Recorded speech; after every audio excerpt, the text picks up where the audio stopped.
You, John Fitzgerald Kennedy, do solemnly swear I, John Fitzgerald Kennedy, do solemnly swear that you will faithfully execute the office of President of the United States that I will faithfully execute the office of President of the United States and will, to the best of your ability, and will, to the best of my ability, preserve, protect, and defend the Constitution of the United States. preserve, protect, and defend the Constitution of the United States. So help you God.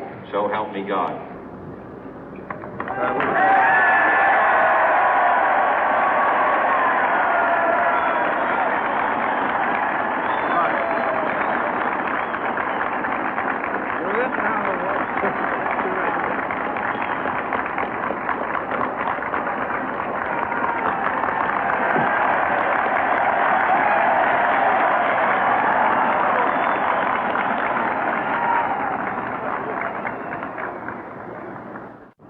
Vice President Johnson, Mr. Speaker, Mr. Chief Justice, President Eisenhower, Vice President Nixon, President Truman, Reverend clergy, fellow citizens.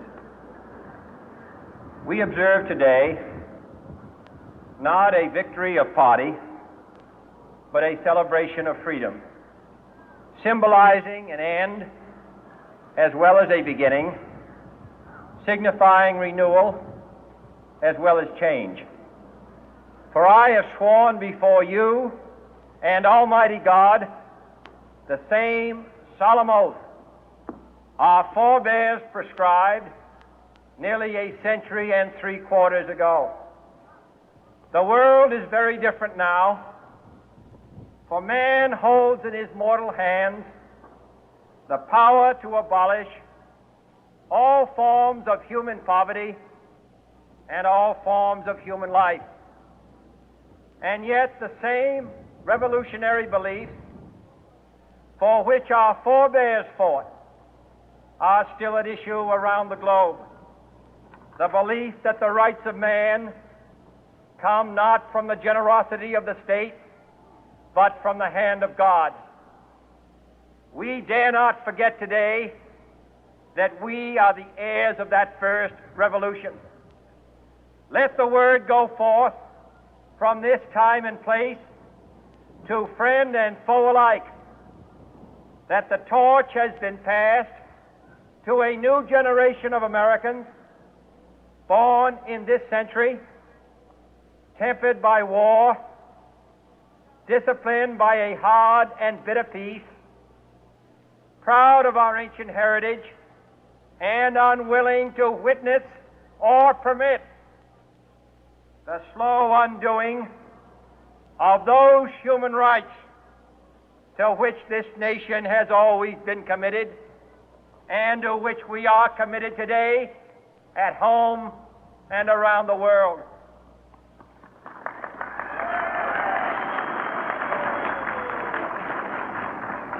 Let every nation know, whether it wishes us well or ill, that we shall pay any price, bear any burden, meet any hardship, support any friend, oppose any foe to assure the survival and the success of liberty.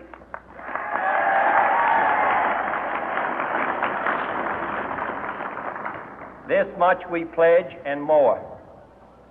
To those old allies whose cultural and spiritual origins we share, we pledge the loyalty of faithful friends. United, there is little we cannot do in a host of cooperative ventures.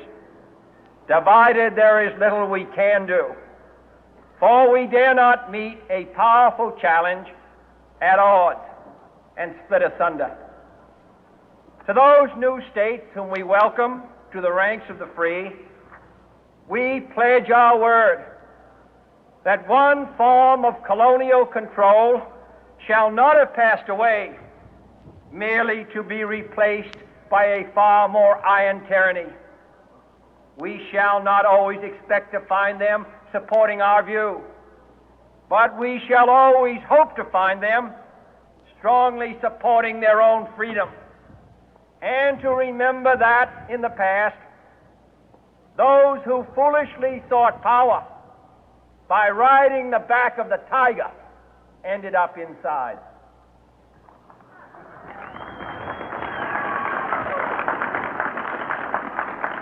To those people in the huts and villages of half the globe struggling to break the bonds of mass misery, we pledge our best efforts to help them help themselves for whatever period is required, not because the communists may be doing it, not because we seek their votes, but because it is right.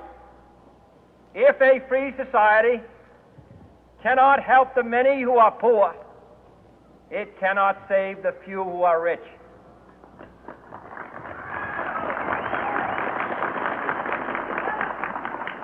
To our sister republics south of our border, we offer a special pledge to convert our good words into good deeds, in a new alliance for progress, to assist free men and free governments in casting off the chains of poverty. But this peaceful revolution of hope cannot become the prey of hostile powers. Let all our neighbors know that we shall join with them to oppose aggression or subversion anywhere in the Americas. And let every other power know that this hemisphere intends to remain the master of its own house.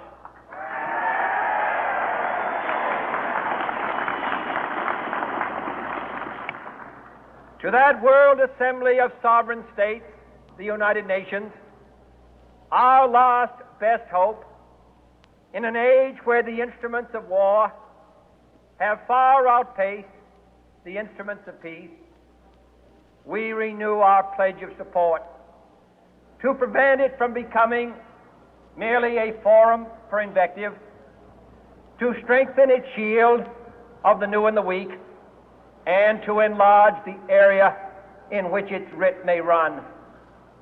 Finally, to those nations who would make themselves our adversary, we offer not a pledge, but a request that both sides begin anew the quest for peace.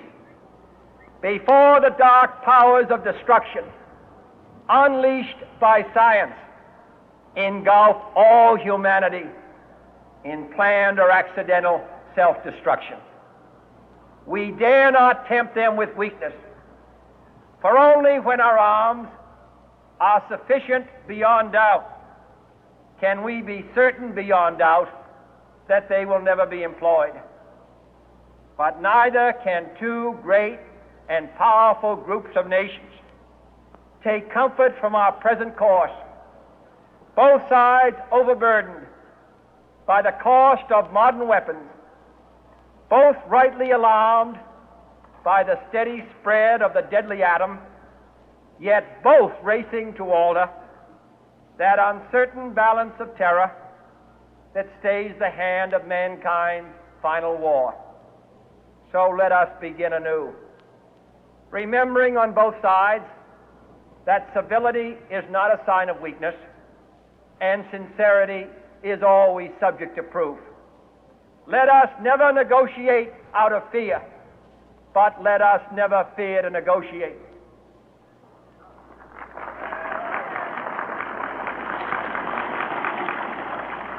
Let both sides explore what problems unite us, instead of belaboring those problems